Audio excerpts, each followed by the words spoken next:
Video শুরু করার আগেই তোমাদের একটা কথা বলি, আমি কিন্তু এই রান্নাটা ইউটিউব থেকে শিখি নাই, আমি নিজে থেকেও পারি না, আমার শাশুড়ির কাছ থেকেই শিখা।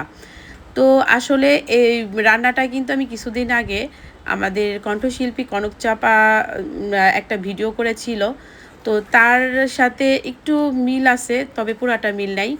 কারণ সে আবার কি করছিল, এই আলুটা কুচায়ে একটু লবণ দিয়ে ভালো করে চিপড়ায়ে তারপরে জলটা ফেলাই দিছিল। আর আমার শাশুড়ি কিভাবে করে দেখো, একটু হালকা গরম জল করে, মানে জলটা ফুটায় নেয়, তারপরে একটু মানে এক উতালের পরেই এই আলুটাকে তোমার ঝরায় ফেলে।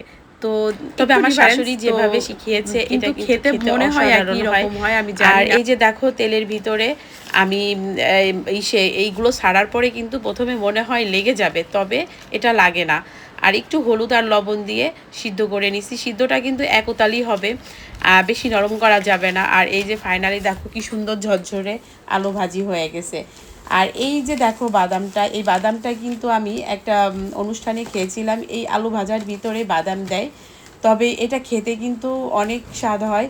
আর এরপর থেকেই আমি এভাবেই ভাজি, এই আলু ভাজির সাথে বাদামটাও ভাজি করে দিই। আর খেতে যে কী মানে স্বাদ হয়, তোমরা যদি না খেয়ে থাকো এভাবে খেয়ে দেখো, অনেক মজা হয় কিন্তু। তো এটার ভিতরে দেখো বাদামের সাথে কিন্তু একটু হালকা একটু লবণ দিছি, বেশি লবণ দেই নাই। আর এই বাদামটা যতক্ষণ না ফাটে, মানে দেখো হালকা একটু ফেটে ফেটে যায়, তখনই ভাজিটা হয়ে যায়। আর এই যে ফাইনালি দেখো আমি কিন্তু ভাজিটা করে ফেলেছি। আর এই মাটির পাত্রে রাখার কারণ হচ্ছে